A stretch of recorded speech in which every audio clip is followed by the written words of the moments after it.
Well, the Fox 9 investigators have learned that Minnesota is now leading the nation in grain bin and silo accidents. Tonight, you will see how grain can become like quicksand in the blink of an eye, fatally trapping farmers. Here's Tom Lydon of the Fox 9 investigators. Tom?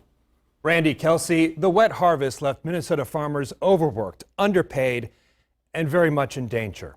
There are no federal or state safety regulations for the small farmers you will hear about tonight, and no investigation into these tragic accidents. Farmers literally getting trapped by what they grow. They are like beacons on the prairie, as much a fixture of Minnesota's landscape as the old barns and farmhouses, the towering grain silo, and its humble cousin, the grain bin, where farmers store and dry their corn, beans, and grain. But they can also turn deadly in seconds, becoming a race against time.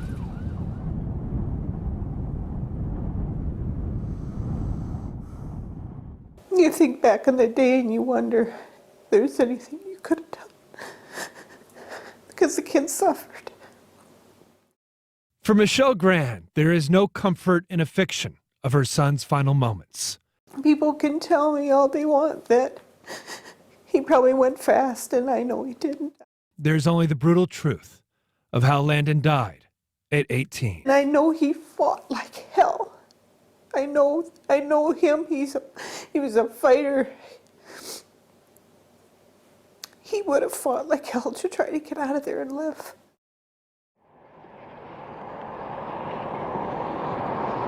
Landon went to work last August for a neighbor just 2 miles down the road in St. Peter, cleaning corn out of a large grain bin with an auger sweeping across the floor.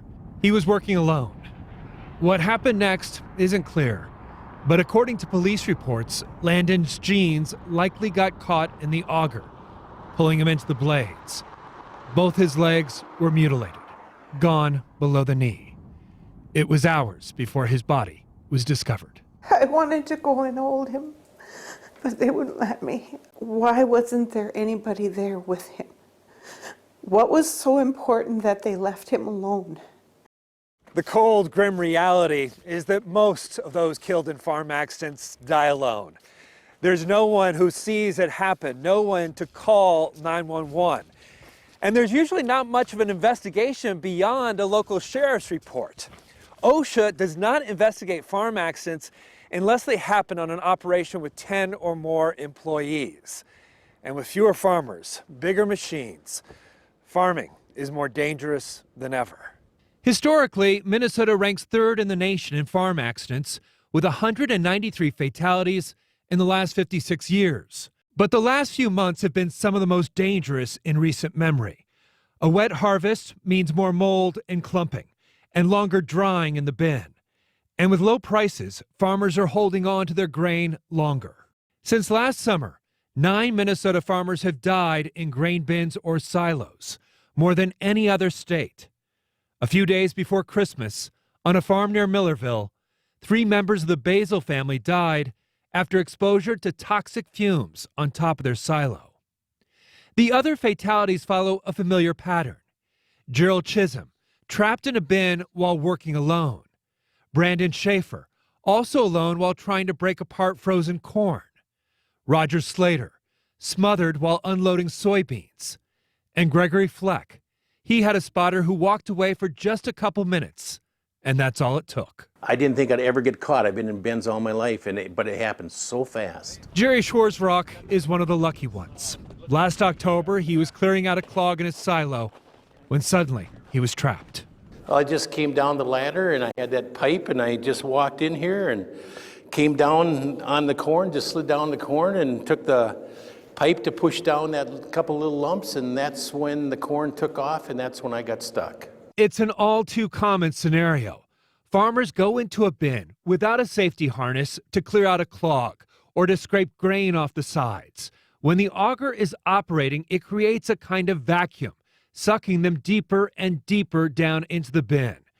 The pressure from the kernels alone is enormous, pushing air out of the diaphragm, a phenomenon called traumatic asphyxia. If farmers go completely under, they can suffocate in 2 terrifying minutes or less. literally drowning in corn. My breathing was just because you can't expand. So you are up to your neck in corn. I saw my whole life in front of me when it got to my neck because I thought if it kept coming, it was over. Jerry never went under. He didn't realize it at the time, but the suction ripped his pants off, jamming the auger and tripping a breaker. He was stuck for 3.5 hours until the Gibbon Fire Department arrived, cutting holes in the bin to relieve the pressure. The truth is, his pants probably saved his life in his circumstance. Chief Toby Bruns was first on the scene. Truly, like on Jerry's, we still 15 minutes in didn't know if we were winning, losing, drawing at the time. When we met with the Gibbon Volunteer Fire Department, they were training in a grain bin simulator filled with plastic pellets to mimic the effect of entrapment. Once it lets loose, if he can't get away, he's gone in 60 seconds or less.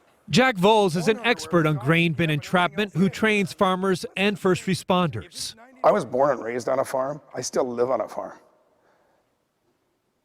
This stuff hits home for me. It really does. He believes before entering a grain bin, farmers should always wear a harness, And I go through the middle one. have a spotter, and turn off the auger. The same rules OSHA has for large operations. They have the theory of it's not going to happen to me. I've done this 100 times and it's never happened to me. And things have changed. And yet many volunteer fire departments don't have the proper rescue equipment, like these interlocking shields donated by United Farmers Co-op in Winthrop. Driven into the grain, it creates a cocoon around the victim, relieving pressure, allowing firefighters to dig the farmer out. A life-saving technique if they make it in time. And you'll feel it just kind of give and you'll drop a little bit. That is actually what happens in the grain. He showed us how farmers can get sucked into danger in less than 60 seconds. I'm stuck. Yeah, at this point, I'm not getting out. It's amazing, the pressure that's there. At what point do people say, I'm in trouble, I can't get out? To the knees, where does that happen? Right at the knees, when they all of a sudden go to bend their knee and they're fighting that pressure. I'm just the luckiest man on the face of the earth. I really feel it. Because there's too many have died in these grain bins. Why did nobody check on him? It eats me alive that I don't know what was so important that they left my son alone to die. Michelle Gran has turned her grief into a mission to make grain bins safer.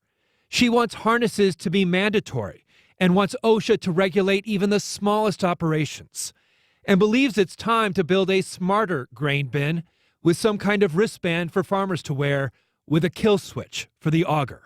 If I can save somebody from the pain that I have every day and the heartache that our family's going through, it will be worth it. Landon would have graduated from St. Peter High School this spring, along with his younger brother, James.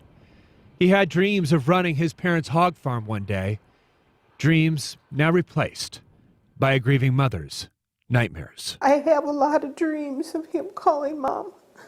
Help me, Mom.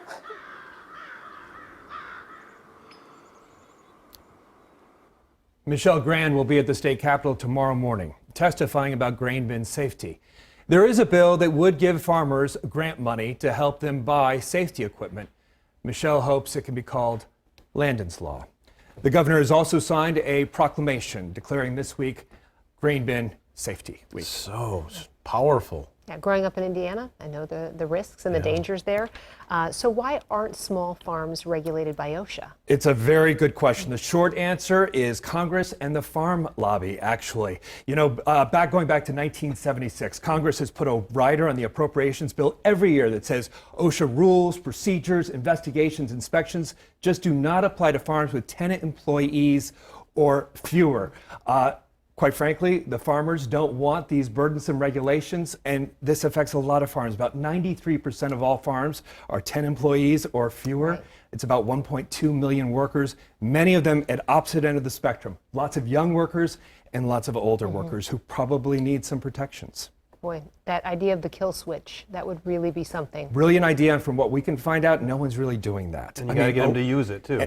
You sure do, and the technology for grain bins really has not changed for 50, 60 years. Right. All right. Thanks, Tom.